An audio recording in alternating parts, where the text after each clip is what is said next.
y'all come with the downsides of playing with LeBron James. Listen, I ain't gonna lie, bro. See, I'm a huge LeBron fan, so I know like a couple downsides, bro. If you play with LeBron, 9 times out of 10, like say you are a regular old basketball player and you probably drop 15 points per game. If LeBron come to your team, they expect you to drop at least 25. And if you drop what you normally average, they on your head. Like you supposed to become if you a regular, like say you not like an all-star, like you just a star or just like a regular basketball player, they expect you to become an all-star all of a sudden. So I already know like the difficulties of being like, I can't even imagine how it feel to be LeBron. Like just aside from his teammate, bro. Ain't no way. LeBron James's GOAT status will always be debatable. There is zero doubt of Shit, who? But nigga, we 4 seconds in. Don't make me mad already. What? Wait, hold on. Take it back. What this nigga said?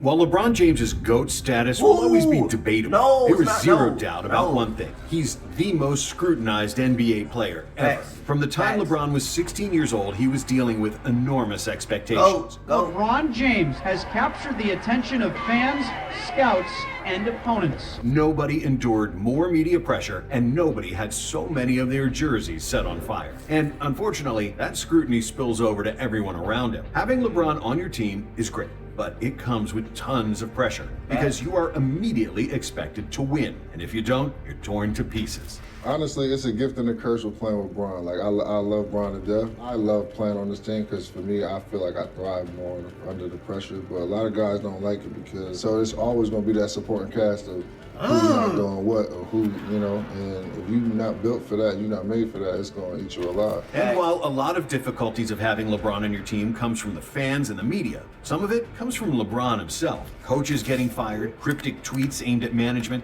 Nah, I ain't gonna lie. LeBron be getting a lot of coaches fired. If them niggas, well, some of them deserve it, but some of them niggas, bro, like if you not winning with LeBron, them niggas automatically assume you a bad coach. Like you got no chance, like literally. And the danger of getting traded by LeGM are always a possibility when the Kings' expectations are not met.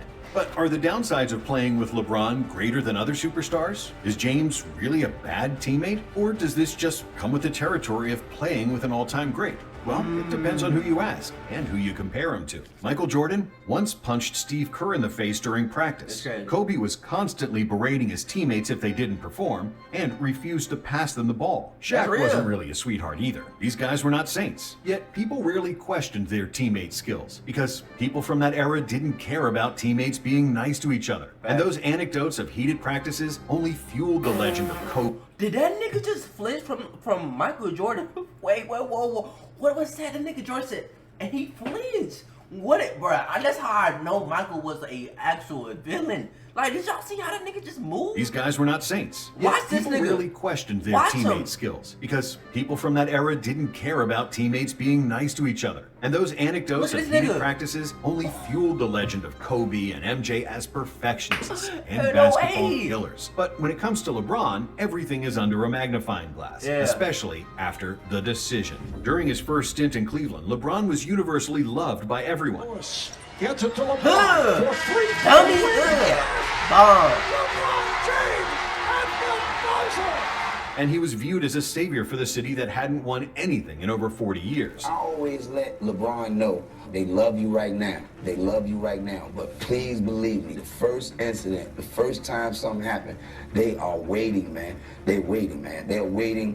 They wait, man. But as that go for everything and everybody. No matter what you do, no matter what job you're at, no matter if you a social media influencer, YouTuber, goddamn influencer, whatever you doing, bro, they gonna support you right now, bro. I guarantee you, if somebody come up with the most craziest lie about you, they gonna flip just like this. Some people not, some people is. Like the real people, they gonna stick by you until like, you know, there's evidence and stuff of you like doing some actual bush. But like most people here just for the moment because you hot right now. So say like the person I like to use a lot is Castanet. Castanet is very hot right now, but guarantee if something happened, Lord, let me knock on wood. But if something was to happen, people are gonna literally flip on that nigga just like this.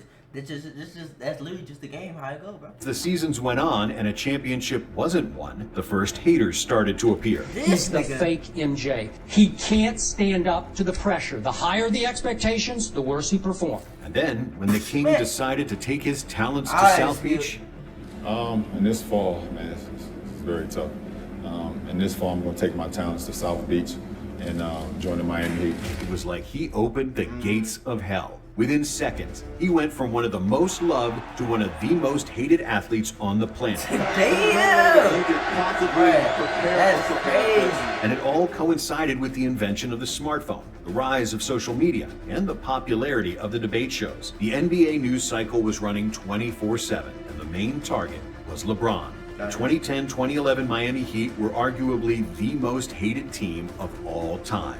And the Kings' first game back in Cleveland was complete horror. And I would never forget the Cleveland game, the first time we went back to Cleveland. And that was the time where I looked at LeBron, I was like, hey, this guy's he's not normal. He's really not normal. I've always said it, but I really felt it. But the hatred that I heard in the locker room, and it wasn't just boos, and it wasn't just I hate you, it was the look on people's faces. It was the things that was coming out of their mouths and like how raged they were, like in anger, that I said, I will never forget this moment in day in my life. For the first time ever, it seemed like LeBron wasn't equipped to deal with the pressure, and his unhappiness led to one of his first LEGM moves. After the Heat went 9-8 at the start of the season, LeBron didn't trust their young and inexperienced coach, Eric Spoelstra, and the King wanted him gone. James went into Pat Riley's office and asked the Heat's president if he would fire Spo and take over the team, but Riley refused, believing that Spo was the best guy for the job. We got a great young coach here, and I want to support him. Hope that he can can grow like I did. And on top of getting booed in almost every arena, and James questioning the coach's authority, LeBron's teammates had to get used to the fact that every bad pass, every missed shot was overanalyzed. Exactly. Professional trolls, such as Skip Bayless, are something that athletes have become accustomed to now. But back in 2011, this was still viewed as serious journalism, and something that should be addressed. Bayless kept calling Chris Bosh Spice, and it got so bad that Chris even went on Bayless's show to confront him. My thing is, my family, we take a lot of pride in our name. I don't like it being made fun of. Bosh used to dominate the paint and was a 20-10 guy on the Raptors, but when he teamed up with LeBron and D-Wade, he was forced to adjust and play in a limited offensive role, which is not easy for a star player. Still, the Heat made the 2011 finals, but LeBron played the worst basketball of his career. Shot clock down to 7. Are you talking about against Dallas, bro? Bro, I'm just gonna say it's the pressure, bro. Like real life, y'all. I'll never forget. I literally study basketball. Like I literally spent all day, all night. In like fucking no matter the weather, I was out there playing, dribbling, nigga. I couldn't be stopped. I played against people, but nigga, when it came time for tryouts, nigga, I couldn't catch a damn ball. I don't know what the hell.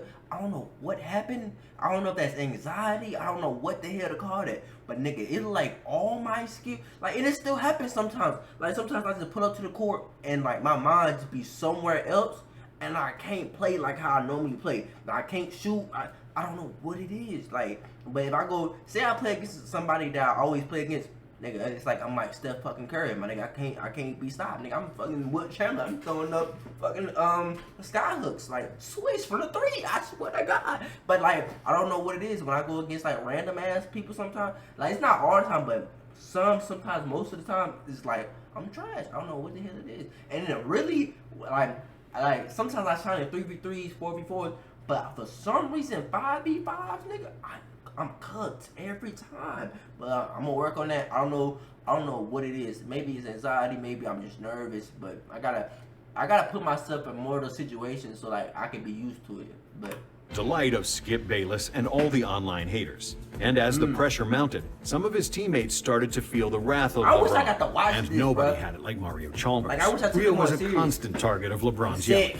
And it seemed like as soon as he made any mistake, LeBron would yell at him or raise his arms in disbelief. But Chalmers wasn't the only one who needed to adapt. Bosh and Wade had to change their game the most, completely transforming to adapt to LeBron. And thankfully for the Heat, it worked. After 2 consecutive titles, the pressure decreased. They weren't booed anymore, Chalmers wasn't yelled at all the time, and nobody was calling them bums on a daily basis. However, as soon as the Heat lost in the 2014 finals, it all came back with a vengeance, and Bosh and Wade were called washed up after only 1 bad series. And that's the burden of playing with LeBron. If you're not shooting the ball well for 2 or 3 games, it's enough for people on social media to start calling you a bum and saying you can't play. And while Bosh and Wade were all-stars accustomed to criticism, some of the younger players had never had that type of attention before LeBron's arrival. The LeBron James effect multiplies everything. And while your social media following may increase tenfold because you made an alley-oop to LeBron, so will your haters. But after 4 finals appearances in Miami, LeBron decided to right the wrong, vowing to bring a championship to Cleveland. And before he even announced that he was returning to the Cavaliers, LEGM was already in full effect. I'm excited to lead some of these talented young guys. I think I can help Kyrie Irving become one of the best point guards in our league. I think I can help elevate Tristan Thompson and Dion Waiters.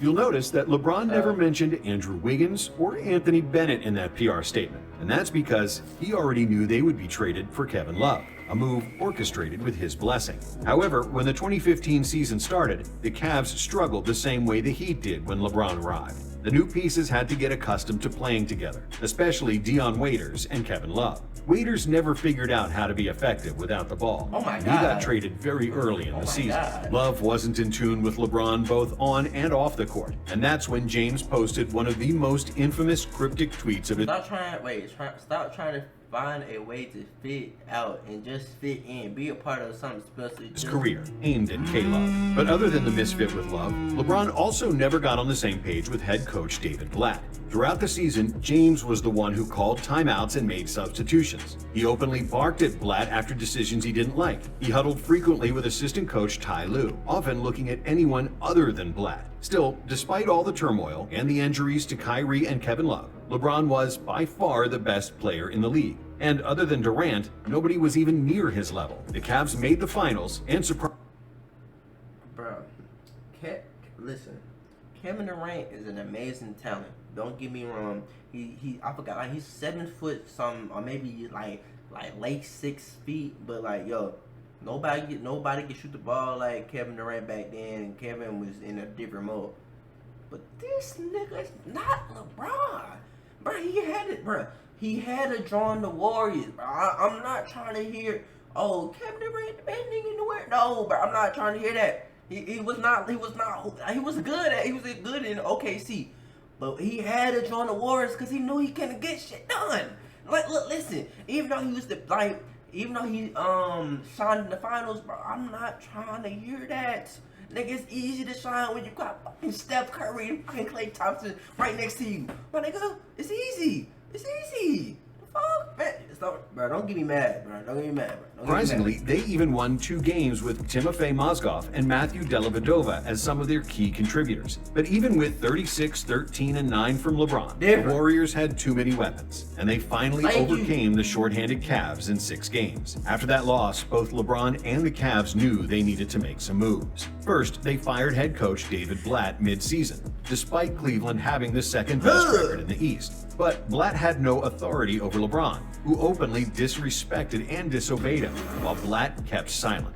Eventually, he lost the locker room and had to leave. In his place came Ty Lue, who was LeBron's guy all along, and who James wanted to become the head coach for months. And while the GM David Griffin wasn't especially keen on trading for Iman Shumpert and J.R. Smith, LeBron gave him the assurances that he would keep J.R. in check. On top of the superstar power LeBron already had, at the time, he made an unprecedented habit of signing 1-year deals. All athletes wanted the long-term security of a multi-year deal, but LeBron wasn't all athletes. Like a queen on the chessboard, the king was controlling and manipulating everything, deliberately signing shorter deals to give him flexibility, earn him more money, and, maybe most importantly, give him leverage. At any given moment, LeBron could say that he didn't want to stay in Cleveland. and that he'll leave as a free agent again. The threat of him leaving was such a powerful tool that GM David Griffin had no choice but to make moves like LeBron wanted. And at first, it proved to be a good thing. The GM got it right, because both J.R. Smith and Iman Shumpert played key roles in the Cavs' route to the championship after they became the first team to come back from a 3-1 deficit in the final.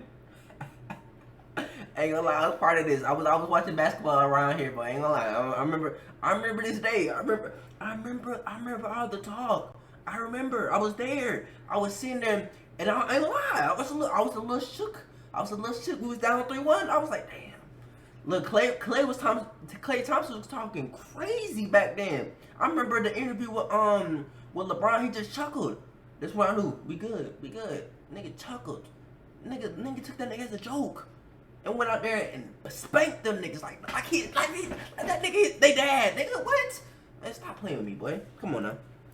But after the 2016 finals, LeBron signed another one-year deal with a player option, and he had more demands for his GM. He first pressured the team to sign Tristan Thompson, and later J.R. Smith to long-term deals. His stranglehold on the Cavs resulted in them forking over more than $130 million to pay Thompson and Smith, which hurt the team tremendously. Wow. Thompson averaged just 7 points and 8 rebounds in the 3 seasons after receiving his extension. And after averaging 12.4 points for the Cavs in the 2015-16 season, Smith recorded just 8.4 points per game in his next 2 years with James. And after they lost the 2017 finals to the Warriors, Kyrie decided to leave because he didn't want to live in LeBron's shadow. The Cavs quickly traded him for an injured Isaiah Thomas and Jay Crowder, in a move that LeBron was never happy about. To make it up to the King, the Cavs also added Dwayne Wade and Derrick. Do y'all remember this boo-boo ass team, bro? I remember this, y'all. This was terrible times, bro.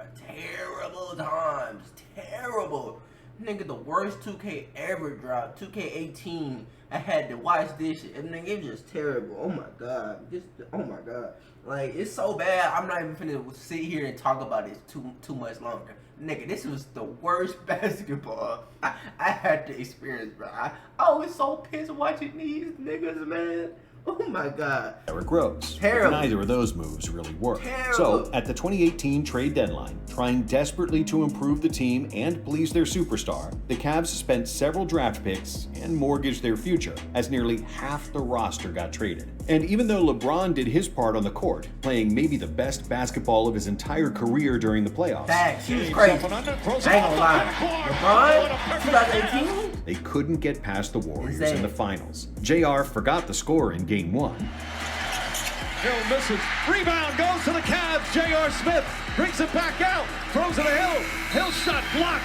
And LeBron's 51-point game had gone to waste, after which it was clear that this team was already past its peak. LeBron had pretty much held the franchise hostage for years, with the unstated threat that he might leave, and as a result, the Cavs made desperate, short-sighted decisions. Then, to add insult to injury, in the offseason, LeBron left Cleveland again, relocating to LA. And when he got to Hollywood, LeBron put on his GM hat. But I mean, he did what he did what he said he was gonna do. He won a championship in Cleveland. Yet again. For the entire 2019 season, LeBron knew the Lakers wouldn't contend for a title. And the entire time, the King had been flirting with Anthony Davis, sending cryptic messages through the media and on Twitter. The locker room vibe was noticeably off, because Bron's teammates knew they could be getting traded at any moment. Also, the King's engagement on the court had been below par, especially on defense, where his effort and body language was disgraceful at times. At one point, Kyle Kuzma had to push LeBron to play defense. Hold on, I gotta see it. See what they got. Yeah, that out. No way. No. I gotta take that shit back. No. There's no way. That nigga pushed that nigga. He pushed that nigga. In what was a perfect example of a spoiled and uninspired superstar, and the microcosm of the entire Lakers 2019 season. But then, LeGM finally got what he wanted. and Anthony Davis was traded to the Lakers. And JaVale Just like McGee. that, LeBron started playing And Dwight defense, Howard. and his body language improved. In their first season together, LeBron and AD led the Lakers to a championship, and the best general manager amongst players was proven right once again. However, James would soon make the biggest mistake of his GM career. Oh, he did. After injuries to both AD and LeBron knocked them out of the 2021 playoffs, Oh, yeah. the Lakers felt they needed a roster upgrade. And even though they had the best defensive backcourt in the NBA in Alex Caruso, Casey Y'all know I'm puzzling, like, y'all, but I gotta explain, like, just for the people, if y'all don't know basketball, like, bro, this is the worst time ever, bro. I don't know what this nigga thought, bro. This is where we've been wrong right here, yo. This is exactly where we've been wrong. This is like, we still like suffering effects till this day from what he's gonna say right here is where everything just went downhill. So we end up getting Russell Westbrook, and y'all, oh my god. What do y'all want me to say? We got Russell Westbrook. And like, from that moment, y'all, we was cooked. We traded bro, what's my boy name? Oh my god, bald head man. What is his name? Alex Caruso. Bro, he was amazing on defense. He's basically the dude that we got now. I forgot his name off the top of my head, but y'all see, I'm terrible with names. Y'all gonna realize that real quick. But he basically him. But we're better defense. P and Dennis Schroeder, they decided to move them all to acquire Russell Westbrook. Terrible. Because LeBron wanted to play with him. Terrible. Russ on the Lakers proved to be an abomination. I'm done pausing. Terrible.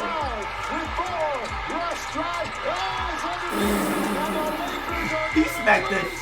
He took the ball out of LeBron's hands, killed floor spacing, and played the worst defense the NBA had ever seen from the highest paid player. Literally. During the 2022 trade deadline, LeBron took a shot at GM Rob Pelinka for not making any moves by praising other general managers. But it wasn't like Rob could really do anything. Westbrook's contract was untradeable, and the Lakers missed the playoffs, after which coach Frank Vogel lost his job. Fast forward to the 2023 trade deadline, where the Lakers were heavily linked to Kyrie Irving, who was seeking a trade out of Brooklyn. But after Irving signed with the Mavs, James posted 3 words that were aimed at Los Angeles' inability to get the deal done for Irving. Then, after a year and a half, the Westbrook saga and suffering was finally over, and Rob Pelinka produced a miracle that actually made the Lakers into a title contender. However, during the 2024 deadline, LeBron was at it again, posting subtle and not so subtle messages. By tweeting an emoji of an hourglass on January 30th ahead of the February 8th trade deadline, he created another tsunami of rumors. Does James want to be traded? Is he twisting the Lakers' arm to make a big move? Is he implying he might opt out of his $51.4 million player option for the 24-25 season? Unbothered, James seemingly enjoyed the drama. When asked if he wanted to clarify the tweet, he simply said no, because James is the king of using cryptic messages to his advantage. In fact, just a few days after his hourglass tweet, James poured gas on the rumors, responding to a tweet of an apple emoji with a crown and the Statue of Liberty, leaving people wondering if he wanted to play for New York. I remember that. Then he wore a Knicks towel in a post-game interview the next day. But that man, my bad, y'all. I said I wasn't gonna pause. That man is smart as hell, though. I ain't gonna lie to that. The marketing, the maneuvering, hey, you know, he's been here before. Like the previous years and past GMs, Rob Pelinka didn't want to budge and tether around LeBron anymore. For better or worse, LA didn't make a single trade at the 2024 deadline, deciding to keep their assets for the future. If you can handle, LeBron coming to your team, then it works out for you and it can be successful. The problem is everybody can't handle it. When LeBron comes to your team, there's winning expectations. Ain't no 4 or 5 year process. Ain't none of that. The pressure is on. And if y'all don't win, he ain't the one that's gonna be out of there. I mean, you. During LeBron's career on 3 different teams, the organizations have traded 118 players and first-round picks, which is a whopping 83 more than Michael Jordan. Wow. Some of it is due to longevity, as LeBron has played 5 seasons more than Jordan did. True. And some of it comes down to the modern age, where picks and players are traded much more frequently. But like any great player in NBA history, LeBron will do whatever it takes to win. He puts his teammates on the biggest stages of their career and gives them every opportunity to be great. But that comes with a lot of pressure, which doesn't suit everyone. Thanks for watching Nonstop. Hey, if this one thing, I didn't think I learned too much of things that I didn't know. But yeah, like I said, if LeBron come to y'all team, bro, you just gotta be able to deal with what comes with it Like this last season, it wasn't too bad. I knew once we saw the Denver Nuggets, we had no chance in hell. But at least we won one game. We didn't get swept this time. So hey, I'm a pleased fan, I guess.